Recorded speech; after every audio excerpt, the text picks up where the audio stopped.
estava daquele jeito lá no mundo. Quando eu entrei, eu me sentei assim, logo na segunda fila, uma igreja bem linda igual essa aqui. As mulheres que estavam sentadas ali levantaram e saíram, foram sentar em outro lugar. Só para você ver que na minha vida foi um negócio bem estranho. Eu falei, mas meu Deus, como assim? Eu vim aqui para ouvir uma palavra de Deus, aí eu sento ali e eu acho, será que eu estou?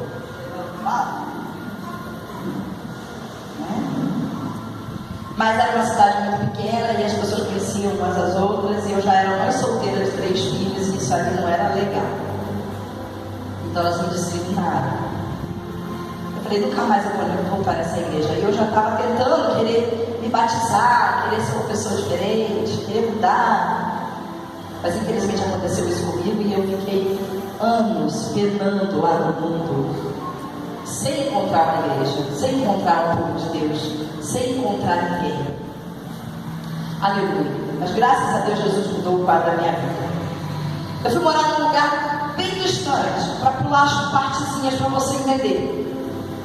Era roça, mas aí eu fui morar mais para dentro da roça ainda. A minha avó falou assim, olha, eu tenho um sítio em tal lugar, e como você dá bastante trabalho, você vai lá para esse sítio lá. Eu falei, tá bom, então eu vou. Eu já tinha 3 filhos, eu já era mãe solteira de 3. Obedeci a minha avó e fui lá para o sítio dela. Lá não passava nem ônibus. Nem ônibus. Escola tinha que andar a pé, 8, 9 quilômetros para chegar na escola das crianças. E lá nesse lugar foi o lugar onde eu tive um encontro com Deus. Eu aprendo que quando Deus quer, eu encontro contigo e comigo, Ele leva você para o meio do deserto. Aquele lugar que a gente chama de vale. Porque no vale ainda tem um pouquinho de água, né? Ainda tem um pouquinho de pão, né? No deserto sempre aparece lá um corpo trazendo um pouquinho de carne, um pouquinho de água para você não morrer. E nesse lugar, irmãos, eu morei por anos, sozinha com meus filhos, e passando prova, passando tribulação, para poder fazer tudo que eu tinha que fazer com aquelas crianças, certo? E aí eu comecei a sentir falta da presença de Deus. Comecei a sentir porque eu não me enquadrava em igreja nenhuma, não me enquadrava em lugar nenhum. Comecei a sentir uma ausência no meu coração, a depressão. Foi aí que eu tive um encontro com Deus. E eu caminhei para uma igreja perto, 8 quilômetros da minha casa. Mas fui andando a pé. Alguém falou, vai lá na missionária Beth, que ela vai fazer oração por você. Essa depressão vai sair da sua vida. Quando eu cheguei lá, eu gosto de fogo, porque quando eu cheguei lá, a missionária Beth é uma mulher de fogo. E ela me recebeu na casa dela, ela falou assim, você fica vindo aqui, vem orar que Deus vai falar com você. Eu falei, tá bom, primeira quinta-feira eu fui. Não tive coragem de ir no horário do culto, porque eu estava traumatizada, lembra? Então eu fui fora de hora e ela me levou para dentro da casa dela. Tem sempre pastor que leva a gente para dentro da casa deles, né? Tem sempre um corajoso. E ela me levou para dentro da casa dela. E ela falou assim, ó, você pode vir nesse horário, já que você tem vergonha de vir na igreja, vem nesse horário, vem na minha casa. Toda quinta-feira você vem 3 horas da tarde. Agora eu vou.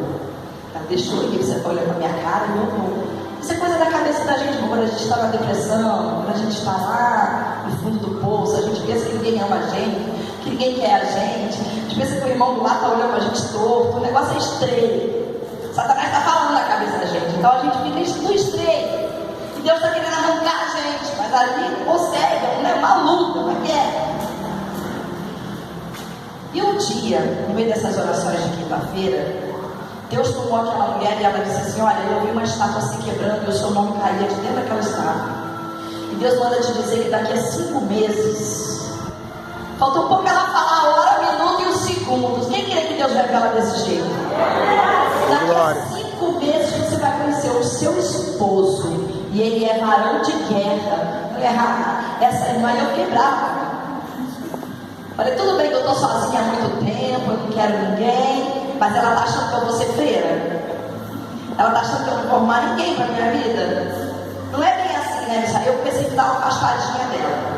E aí cumpriu os 5 meses. No exato dia que cumpriu os 5 meses, aleluia, isso foi em outubro de 98. Mês de outubro de 98. Aquele homem ali, fica em pé aí. Jesus. É o homem mais lindo mais corajoso também, irmão. Pegou uma mulher com 3 filhos que não era dele. Jesus. Quando ele subiu a ladeira do meu sítio, lembra que lá naquele lugar não tem nem ônibus, não passa nem ônibus naquele lugar que eu falei? Chama-se Patidofé, bairro de Paiol Velho. Ele subiu a minha ladeira com uma oncinha dele. Dentro tinha um rapaz que eu conhecia. Subiu lá e quando ele saiu do carrinho dele, ele fez assim: ai, esse sítio aqui é meu sonho de consumo. Eu falei: que homem louco, ele não sabe no shopping que acontece essa rua aqui. Mas ele viu o que acontece. Aí, irmãos, ali eu olhei para ele e falei: não. Esse aí não é o que a missionária falou, não. Muito jovem, muito magro. A gente bota defeito nas coisas de Deus, né, irmão? Deus dá e a gente fica falando: mas não era assim que eu queria. Não era desse jeito, não era assim. Eu queria assim, assim, assim. E eu orava assim: Senhor, me dá um velho com dinheiro para sustentar meus filhos.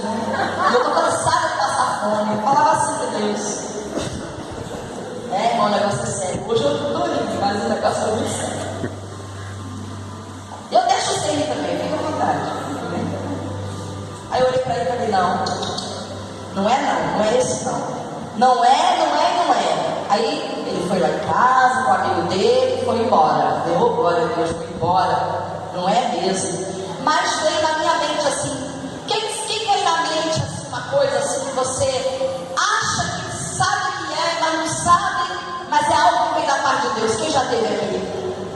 Chama nevoar no hebraico. Chama nevoar. No hebraico. É quando o espírito de profecia vem sobre você. Veio sobre mim o espírito de profecia e disse assim: fale comigo que você vai fazer um voto. Tá bom, vou fazer um voto contigo, Deus. Tá bom, é Deus, vou fazer um voto. Que voto vai ser? Diga assim: se ele for o meu marido, antes de pegar na minha mão e beijar na minha boca, ele vai pedir para pagar minhas contas que estou atrasada. Cada um fala com Deus do jeito que é.